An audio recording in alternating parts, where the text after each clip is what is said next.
ദൈവതിരുനാമത്തിന് മഹത്വം ഉണ്ടാകട്ടെ. ഏറ്റവും അനുഗ്രഹിക്കപ്പെട്ട സമയത്തെ ഓർത്ത് നമുക്ക് ദൈവത്തെ സ്തുതിക്കാം. നമുക്ക് ഈ ലോകത്തിൽ എല്ലാം അഴിഞ്ഞു പോകുന്നതാണ്. ഈ ലോകത്തിൽ പലതും നമുക്ക് നഷ്ടപ്പെട്ടു പോവുകയാണ്. നമ്മളുടേത് എന്ന് വിചാരിക്കുന്നത് നമ്മളുടേതല്ലാത്ത ഒരു സ്ഥിതിവിശേഷമാണ് പലപ്പോഴും നമുക്കുണ്ടാകാറുള്ളത്.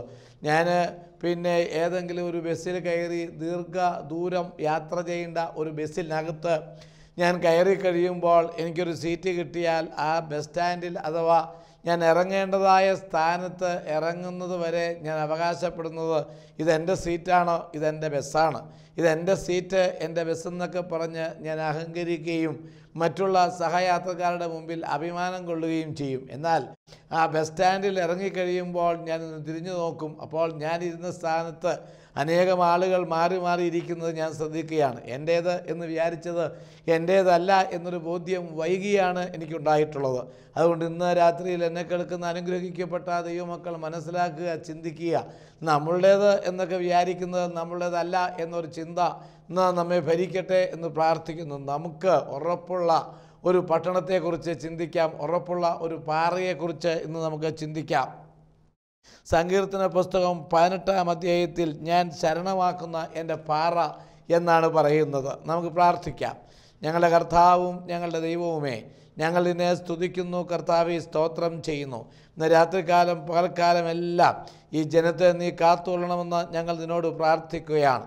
വിലപ്പെട്ട സമയം അടർത്തി എടുത്ത് നിൻ്റെ വചനത്തിൻ്റെ വലയത്തിൽ ഇരിക്കുമ്പോൾ കർത്താവേ, രോഗികൾ സൗഖ്യം പ്രാപിക്കുന്ന ഒരു ദിവസമായി ഇന്ന് മാറണം. മാനസികമായി അസ്വസ്ഥതകളുള്ളതൊക്കെ മാറ്റിക്കിട്ടുന്ന ഒരു ദിവസമായി ഇന്ന് മാറണം എന്ന് ഞങ്ങൾ നിന്നോട് പ്രാർത്ഥിക്കുന്നു. എല്ലാം ചന്തമായും ഉചിതമായും തിരുമേനി നടത്തണം കർത്താവേ. നാളെ ഞങ്ങൾക്ക് എന്തുണ്ട് എന്നുള്ളതല്ല, ഇന്ന് ഞങ്ങൾ നിന്നെ ആശ്രയമാക്കി നിൻ്റെ വചനത്തെ സ്തുതിച്ച് ജീവിപ്പാൻ ഭാഗ്യം തരുമാറാകണം. യേശുവിൻ്റെ നാമത്തിൽ തന്നെ ആമേൻ. സങ്കീർത്തനം 18-ാം അധ്യായം 2-ാം വാക്യത്തിൽ ഞാൻ ശരണമാക്കുന്ന എൻ്റെ പാറ. ഈ പാറ ക്രിസ്തു ആകുന്നു. യേശു ക്രിസ്തുവിൽ നമുക്ക് ശരണമുണ്ട്. ഞാൻ ശരണമാക്കുന്ന എൻ്റെ പാറ, ഞാൻ പ്രതീക്ഷ വയ്ക്കുന്ന എൻ്റെ പാറ, ഞാൻ ആശ്രയിക്കുന്ന എൻ്റെ പാറ, എന്നെ തലോടുന്ന, എന്നെ നോക്കുന്ന, എന്നെ ശുശ്രൂഷിക്കുന്ന എൻ്റെ പാറ. അനുഗ്രഹിക്കപ്പെട്ട സ്നേഹമുള്ള ദൈവമക്കളെ, നമ്മുടെ പ്രതീക്ഷ ഒരു പാറയ്ക്കകത്താണ്. ഈ പാറ ക്രിസ്തു ആകുന്നു എന്നുള്ളതാണ്. എന്താണ് ഈ പാറയുടെ സവിശേഷത? ഇത് സാധാരണ പാറ അല്ല. ഈ പാറയെക്കുറിച്ച് പറയുന്നത് സങ്കീർത്തന പുസ്തകം 18:46 ഈ പാറ വാഴ്ത്തപ്പെട്ട പാറ എന്നാണ്.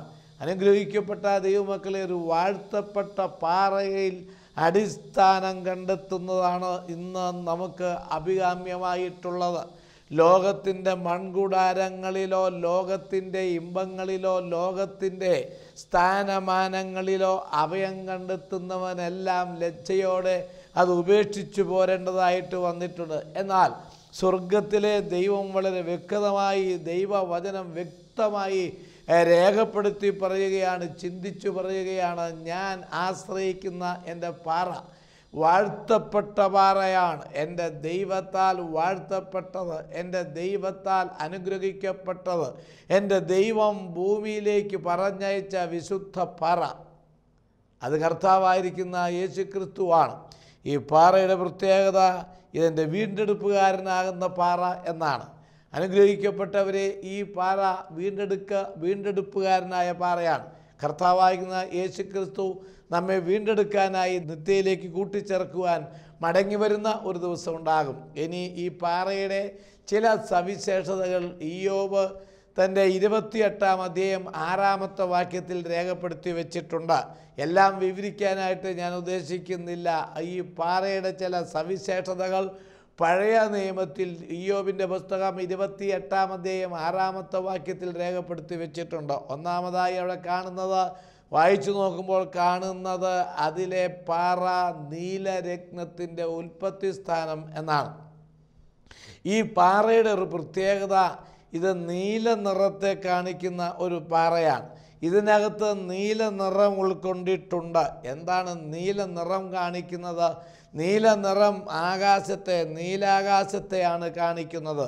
എന്താണ് ആകാശം ദൈവമക്കൾക്ക് തരുന്ന സന്ദേശം?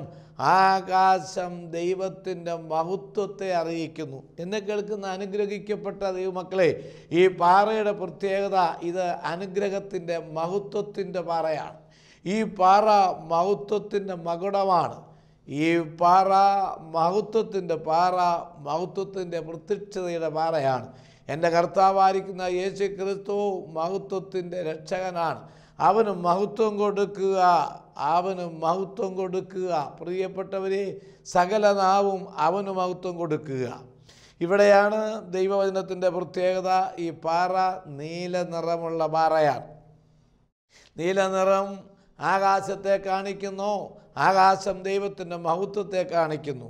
ആരാണ് മഹത്വം ദർശിക്കുന്നത്? ആർക്കാണ് മഹത്വം ദർശിക്കാൻ കഴിയുന്നത്? ബൈബിൾ പറയുന്നു, മാർത്തയോട് കർത്താവ് പറയുന്നു, നീ വിശ്വസിച്ചാൽ ദൈവത്തിൻ്റെ മഹത്വം ദർശിക്കും. അപ്പോൾ ഈ പാറയുടെ അടുത്ത സവിശേഷത, ഇത് വിശ്വാസിയുടെ പാറയാണ്.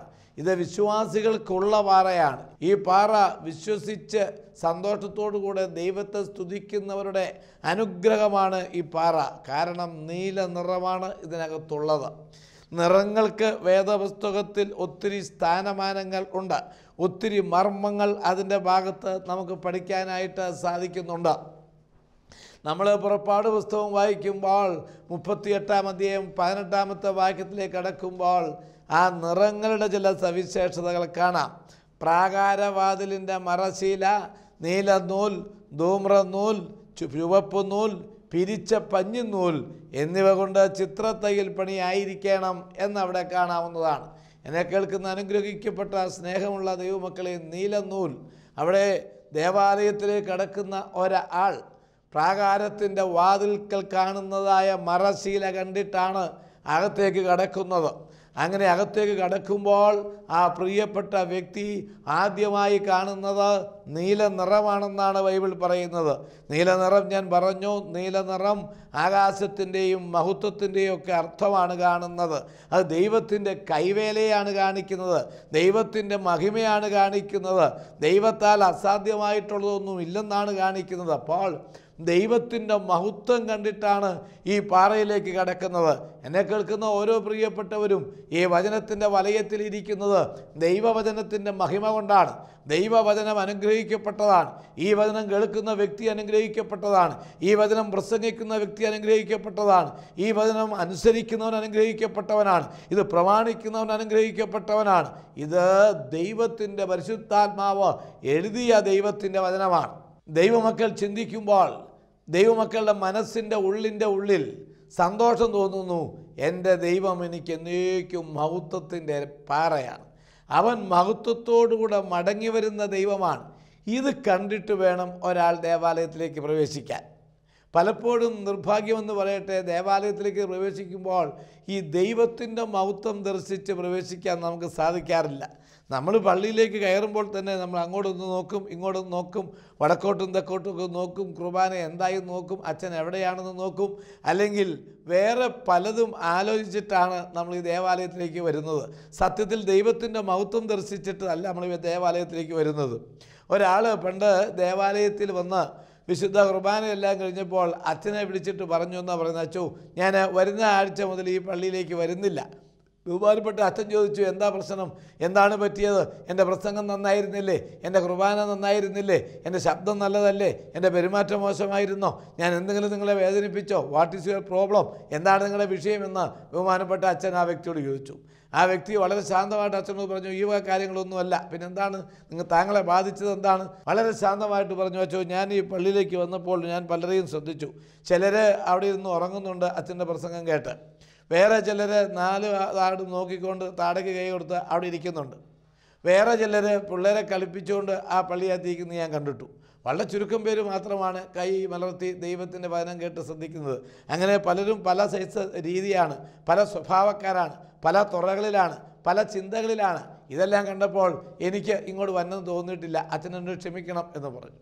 ബഹുമാനപ്പെട്ട അച്ഛൻ അവരോട് പറഞ്ഞു, സാരമില്ല, നിങ്ങൾക്ക് വരാതിരിക്കാം, പക്ഷേ ഞാനൊരു കാര്യം പറഞ്ഞാൽ നിങ്ങൾ അനുസരിക്കാമോ എന്ന് ചോദിച്ചു. അനുസരിക്കാം എന്ന് പറഞ്ഞു. ശരി, എന്നാലൊരു കാര്യം ചെയ്യുക. ബഹുമാനപ്പെട്ട അച്ഛൻ ആ മനുഷ്യനെ അരികിൽ വിളിച്ചിട്ട് ഒരു ഗ്ലാസ് നിറച്ച് തുളുമ്പത്തക്കവണ്ണം ഒരു ഗ്ലാസ് വെള്ളം ആ മനുഷ്യൻ്റെ കയ്യിലേക്ക് കൊടുത്തിട്ട് അദ്ദേഹത്തോട് പറഞ്ഞു, ക്ഷമിക്കണം, ഈ വെള്ളത്തിൽ നിന്ന് ഒരു തുള്ളി വെള്ളം പോലും താഴെ പോകാതെ ഈ പള്ളിക്ക് ചുറ്റും 3 പ്രാവശ്യം ഒന്ന് റൗണ്ട് ചെയ്തിട്ട് അങ്ങ് വന്നം. അതിനുശേഷം ഞാൻ പറയാം, പിന്നെ അങ്ങ് പള്ളിയിൽ വരികയാണോ വരാതിരിക്കുകയാണോ ചെയ്യേണ്ടതെന്ന് ഞാൻ പറയാം. 3 പ്രാവശ്യം ഈ പള്ളിക്ക് ചുറ്റിയിട്ട് ഒന്ന് വരാമോ എന്ന് ചോദിച്ചു. വലിയ സന്തോഷത്തോടെ ആ ഒരു ഗ്ലാസ് വെള്ളം നിറച്ച് തുളുമ്പുന്ന ആ വെള്ളം കയ്യിലെടുത്തിട്ട് അദ്ദേഹം 3 പ്രാവശ്യം പള്ളിക്ക് ചുറ്റുകയാണ്. ഒരു നിബന്ധനയുണ്ട്, ഒരു തുള്ളി വെള്ളം പോലും താഴെ ചാടരുത് എന്നാണ് അച്ഛൻ പറഞ്ഞിരിക്കുന്നത്. ഈ മനുഷ്യൻ വളരെ ശ്രദ്ധിച്ച് പള്ളിക്ക് ചുറ്റുമ്പോൾ തക്കും പിക്കും നോക്കാതെ, അങ്ങോട്ടും ഇങ്ങോട്ടും നോക്കാതെ, ഈ ഗ്ലാസ്സിലുള്ള വെള്ളത്തെയും ഗ്ലാസും മാത്രം ശ്രദ്ധ വെച്ച് പള്ളിക്ക് ചുറ്റും 3 പ്രാവശ്യം വളരെ ഗ്ലാസ്സിലേക്ക് മാത്രം നോക്കി, ഗ്ലാസ്സിലെ വെള്ളത്തെ മാത്രം സംരക്ഷിച്ച് മറ്റൊന്നും ശ്രദ്ധിക്കാതെ അദ്ദേഹം 3 പ്രാവശ്യം പള്ളിക്ക് ചുറ്റി അച്ഛൻ്റെ കയ്യിൽ കൊണ്ട് കൊടുത്തു. അച്ഛൻ ചോദിച്ചു, വെള്ളം ഇതിനകത്തുനിന്ന് ചാടിപ്പോയോ? ഇല്ല. എന്താ കാര്യം എന്ന് ചോദിച്ചപ്പോൾ ഞാൻ വളരെ ശ്രദ്ധിച്ചു. ഞാൻ അങ്ങോട്ടും ഇങ്ങോട്ടും ഒന്നും നോക്കിയില്ല, ഈ ഗ്ലാസ്സിലെ വെള്ളം മാത്രമേ ഞാൻ നോക്കിയുള്ളൂ, അതുകൊണ്ട് ഒന്നും നഷ്ടപ്പെട്ടു പോയില്ല. വളരെ ശാന്തമായി ചിരിച്ചുകൊണ്ട് അച്ഛൻ പറഞ്ഞു, പള്ളിയിൽ വരുമ്പോൾ ഇങ്ങനെ മാത്രം ചെയ്താൽ മതി, അങ്ങോട്ടും നോക്കരുത് ഇങ്ങോട്ടും നോക്കരുത്, ദൈവത്തിലേക്ക് മാത്രം നോക്കി. നിങ്ങളുടെ കയ്യിൽ എന്തുണ്ട്, നിങ്ങൾ എന്തിനു വേണ്ടിയാണ് വന്നിരിക്കുന്നത്, നിങ്ങളുടെ ലക്ഷ്യം എന്താണ്, നിങ്ങൾ എന്താണ് സൂക്ഷിക്കേണ്ടത്, നിങ്ങൾ എന്താണ് ശ്രദ്ധിക്കേണ്ടത് എന്ന് ശരിയായ ബോധമുണ്ടായാൽ അവിടെ ആളുകൾ ഇരിക്കുന്നതോ ചിരിക്കുന്നതോ കളിക്കുന്നതോ നിൽക്കുന്നതോ നടക്കുന്നതോ ഒന്നും നിങ്ങൾക്ക് കാണാൻ സാധ്യമല്ല. നിങ്ങൾക്ക് കർത്താവിനെ മാത്രം കാണാൻ കഴിയും. അതുകൊണ്ട് ദയവ് ചെയ്ത് എല്ലാ ഞായറാഴ്ചയും ആരാധനയ്ക്ക് വരണം എന്ന് പറഞ്ഞപ്പോൾ സന്തോഷത്തോടെ അദ്ദേഹം സമ്മതിച്ചു. ക്ഷമിക്കണം അച്ഛാ, ഇപ്പോഴാണ് എനിക്ക് മനസ്സിലായത്, ഞാൻ പല ചിന്തകളാൽ വ്യാധികളാൽ ഒക്കെയാണ് ദേവാലയത്തിൽ വന്നത്. ഒന്ന് മതി, അത് നല്ല അംശം മറിയം തിരഞ്ഞെടുത്തതുപോലെ തിരഞ്ഞെടുക്കാൻ എനിക്ക് സാധിച്ചില്ലല്ലോ എന്ന് ദുഃഖിച്ച് ആ മനുഷ്യൻ മടങ്ങിപ്പോയതായി ഞാൻ ആ പുസ്തകത്തിൽ വായിച്ചു. എന്നെ കേൾക്കുന്ന അനുഗ്രഹിക്കപ്പെട്ട ദൈവമക്കളെ, നമ്മളൊക്കെ ദേവാലയത്തിൽ ചെല്ലുമ്പോൾ, നമ്മളൊക്കെ പള്ളിയിൽ ചെല്ലുമ്പോൾ, നമ്മളൊക്കെ സുവിശേഷ യോഗത്തിന് ചെല്ലുമ്പോൾ, നമ്മളൊക്കെ വേദപുസ്തകം വായിക്കുമ്പോൾ, നമ്മളൊക്കെ പ്രാർത്ഥിക്കാൻ നിൽക്കുമ്പോൾ സത്യത്തിൽ നമ്മുടെ മനസ്സ് എവിടെയാണ്, നമ്മുടെ ഹൃദയം എവിടെയാണ്, നമ്മുടെ ചിന്ത എവിടെയാണ്?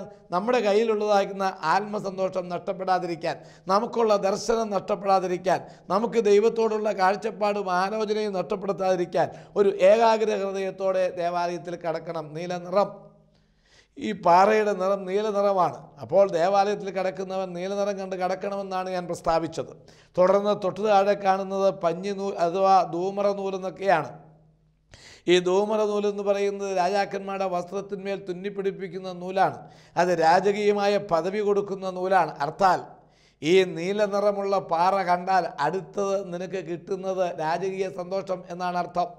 യേശു ക്രിസ്തുവിനെ രക്ഷിതാവായി സ്വീകരിച്ചു കഴിഞ്ഞാൽ നമുക്ക് ലഭിക്കാൻ പോകുന്ന ഏറ്റവും വലിയ സന്തോഷം പിന്നെ രാജകീയ പദവിയാണ്.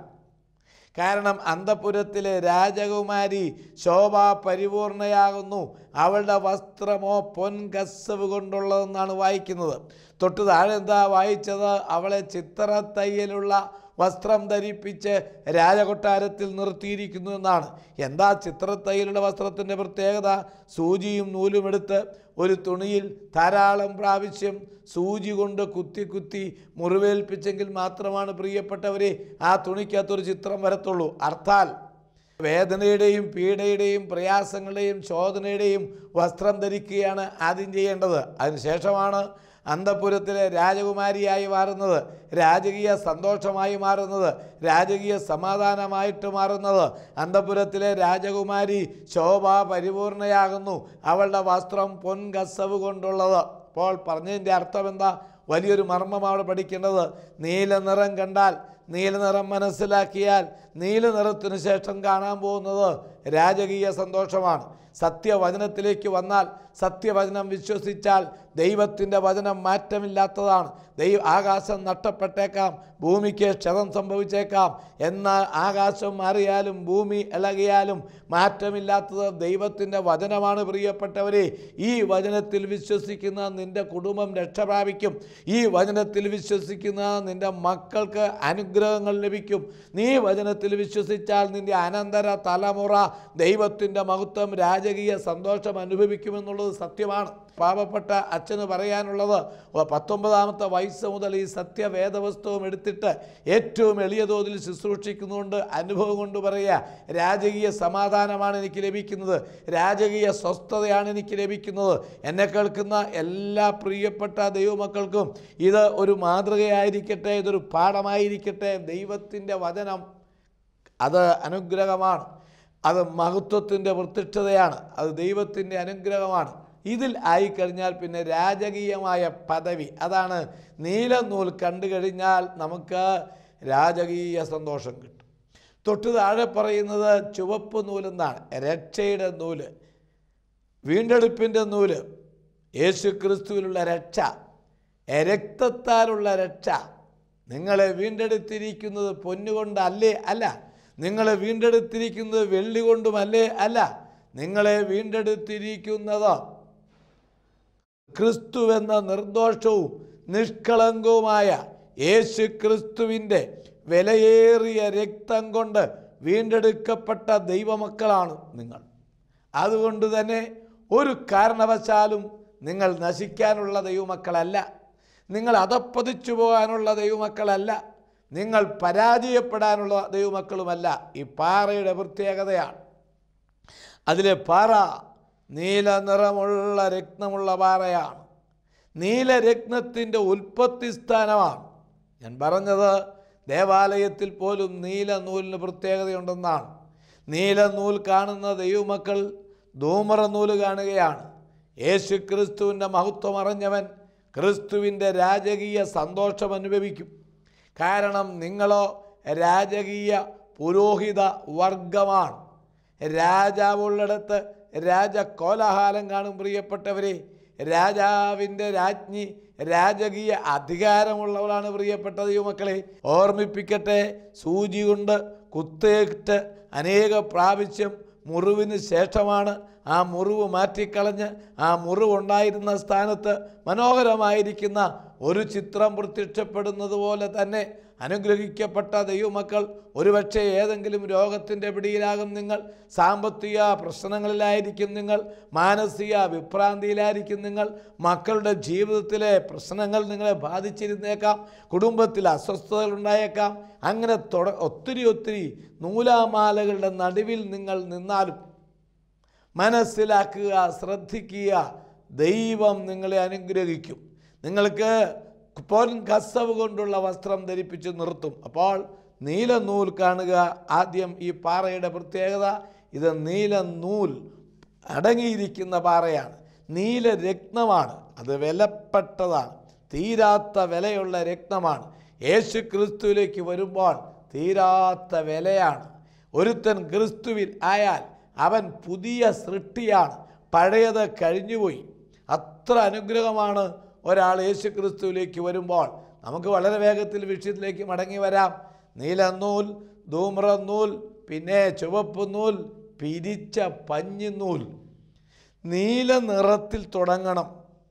ദൈവത്തിൻ്റെ മഹത്വത്തെ തിരിച്ചറിഞ്ഞാൽ, യേശു ക്രിസ്തുവിൻ്റെ രക്ഷയെ തിരിച്ചറിഞ്ഞാൽ, ക്രിസ്തു ആരാണെന്നുള്ള ബോധ്യമുണ്ടായാൽ, ദൈവവചനത്തിന് നീ ചെവി കൊടുത്താൽ, ദൈവവചനത്തിന് നീ ഹൃദയം തുറന്നു കൊടുത്താൽ, ഇന്ന് കർത്താവിൻ്റെ വചനം ഇവിടെ ശുശ്രൂഷിക്കപ്പെടുമ്പോൾ, കർത്താവേ, എൻ്റെ യഹോവേ, അരുളി ചെയ്യണം, ഉത്തരമരുളണം എന്നോട്, അടിയൻ കേൾക്കട്ടെ, അടിയൻ അംഗീകരിക്കട്ടെ, നിൻ്റെ വചനം കേൾക്കാനുള്ള ഭാഗ്യം എനിക്ക് കിട്ടട്ടെ എന്നുള്ള മനസ്സോടെ ഇരുന്നാൽ, ദൈവത്തിൻ്റെ മഹത്വം ദർശിച്ചു തുടങ്ങിയാൽ, ദൈവത്തിൻ്റെ മഹത്വത്തെക്കുറിച്ച് മനസ്സിലാക്കിയാൽ, നീ ഒരു രാജകീയ സന്തോഷം അനുഭവിക്കും.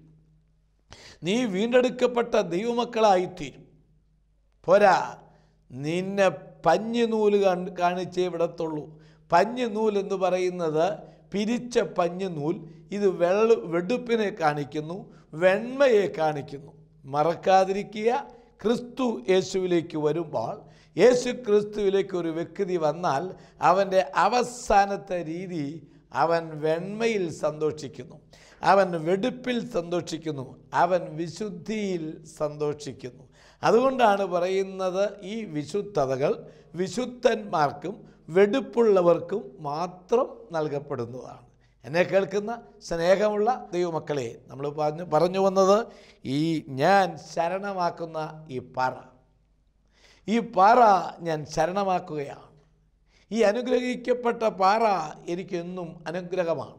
ഈ പാറ വാഴ്ത്തപ്പെട്ട പാറയാണ്. ഈ പാറ എൻ്റെ വീണ്ടെടുപ്പുകാരൻ്റെ പാറയാണ്. അവൻ തന്നെ എൻ്റെ പാറ. യേശു എൻ്റെ പാറ, യേശു എൻ്റെ സങ്കേതം, യേശു എൻ്റെ രക്ഷ. പറഞ്ഞു വന്നത് ആ പാറയുടെ ഒരു പ്രത്യേകത, അത് നീലരത്നത്തിൻ്റെ ഉൽപ്പത്തി സ്ഥാനമുള്ള പാറയാണ്. നീല നിറത്തിൻ്റെ സവിശേഷതയാണ് നാം ഇപ്പോൾ പഠിച്ചത്. അടുത്ത എപ്പിസോഡിൽ ഈ പാറയുടെ അടുത്ത ചില സവിശേഷതകൾ ദൈവമക്കൾ ചിന്തിക്കേണ്ടി ഇരിക്കുന്നു. ഈ പാറ നീലരത്നത്തിൻ്റെ ഉൽപ്പത്തി സ്ഥാനം. സമാഗമന കൂടാരത്തിൻ്റെ പ്രാകാരത്തിൻ്റെ വാതിലിൽ തുടക്കം നീല നിറമാണ്.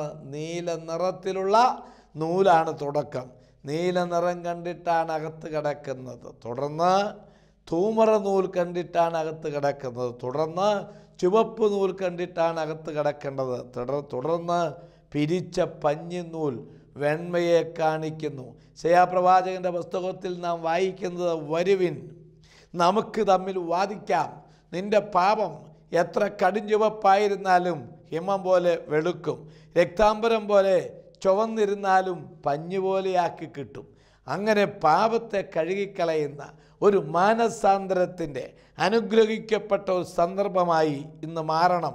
എന്നെ കേൾക്കുന്ന പ്രിയപ്പെട്ടവരെ, ജീവിതത്തിൽ ഏതെങ്കിലുമൊക്കെ അരുതാത്തത് സൂക്ഷിച്ചു വെച്ചിട്ടുണ്ടെങ്കിൽ, ഏതെങ്കിലുമൊക്കെ പാപത്തിന് സഹായകരമായ ചിന്ത കൊണ്ട് നീ മാലിന്യപ്പെടുന്നുണ്ട് എങ്കിൽ, ജഡത്തിൻ്റെ പ്രവർത്തികൾ കൊണ്ട് നീ അശുദ്ധിപ്പെട്ടിട്ടുണ്ടെങ്കിൽ, സ്വർഗത്തിലെ ദൈവം നിന്നെ വിളിക്കുകയാണ്, വരിക, നമുക്ക് തമ്മിലൊന്ന് വാദിക്കാം. ചില വാദപ്രതിവാദങ്ങൾ എനിക്ക് നിന്നോട് ചെയ്യേണ്ടതുണ്ട്. എനിക്ക് നിന്നോട് ചിലതൊക്കെ സംസാരിക്കാനുണ്ട്. എനിക്ക് നിന്നോട് ചിലതൊക്കെ ചോദിക്കേണ്ടതുണ്ട്. വരിക, നമുക്ക് തമ്മിൽ വാദിക്കാം. മറച്ചു വയ്ക്കേണ്ട. നിൻ്റെ പാപം വളരെ വലുതാണെന്ന് ഞാൻ മനസ്സിലാക്കിയിട്ടുണ്ട്. നിൻ്റെ പാപത്തെക്കുറിച്ച് എനിക്ക് ബോധ്യം വന്നിട്ടുണ്ട്. അതുകൊണ്ട് നിൻ്റെ പാപം എത്ര കടുംചുവപ്പായിരുന്നാലും ഹിമം പോലെ വെളുപ്പിക്കാൻ എൻ്റെ രക്തത്തിന് കഴിയും. വരിക, വരിക, ഈ സന്തോഷം അനുഭവിക്കുക. ഈ പാറ എൻ്റെ ശരണമാകുന്നു. ഈ പാറ എനിക്ക് വാഴ്ത്തപ്പെട്ട പാറയാണ്.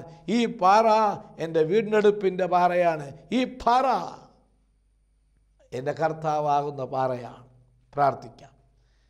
ഞങ്ങളുടെ കർത്താവും ഞങ്ങളുടെ ദൈവവുമേ, ഞങ്ങൾ നിന്നെ സ്തുതിക്കട്ടെ, സ്തോത്രം ചെയ്യട്ടെ. എൻ്റെ ശരണമാകുന്ന പാറ, ഈ പാറയുടെ ചില സവിശേഷതകൾ ഞങ്ങൾ തുടർച്ചയായി പഠിക്കുമ്പോൾ, ഇതൊരു മഹത്വത്തിൻ്റെ പാറയാണ്, ഇതൊരു വിശുദ്ധിയുടെ പാറയാണ്, ഇത് രക്ഷയുടെ പാറയാണ്, ഇത് രാജകീയ സന്തോഷം തരുന്ന പാറയാണ്. ഈ ജനത്തെ നീ അനുഗ്രഹിക്കണം കർത്താവേ. ഇത്രയും സമയം വിലപ്പെട്ടതായ നിൻ്റെ സമയം കേൾക്കുവാനും പഠിക്കുവാനും നീ തന്നിട്ടുള്ള സാവകാശത്തിനായി ഞങ്ങൾ നിന്നെ സ്തുതിക്കുന്നു കർത്താവേ. കരുണ കാണിക്കണം, ഞങ്ങളോട് അനുഗ്രഹം തരണം. രോഗികൾ ഞങ്ങളെ കേൾക്കുന്നുണ്ട് കർത്താവേ, അവർക്ക് പൂർണ്ണമായ വിടുതൽ കൊടുക്കണം അപ്പാ. മാനസിക വിഭ്രാന്തിയിലുള്ളവരുണ്ട്, അവർക്കെല്ലാം വിടുതൽ കൊടുക്കണം കർത്താവേ. ഉറപ്പിച്ച് നിർത്തണം. നീ പാറയാണ്, പാറമേൽ വഴുവഴുപ്പില്ല, പാറ ഒലിച്ചു പോകുന്നതല്ല, അതുറപ്പിൻ്റേതാണ്. അതിനകത്ത് ചവിട്ടിയവരുടെ പാദങ്ങൾ താഴോട്ട് പോകുന്നേ ഇല്ല. അത്ര പ്രത്യാശയുള്ള സ്ഥലമാണ് ഈ പാറ. കർത്താവേ, നിന്നെ ഞങ്ങൾ കണ്ടെത്തുമ്പോൾ ഞങ്ങളുടെ ജീവിതം പ്രത്യാശപൂർണ്ണമാകണം. അനുഗ്രഹിക്കണം. യേശുവിൻ്റെ പൊന്നുനാമത്തിൽ തന്നെ ആമേൻ.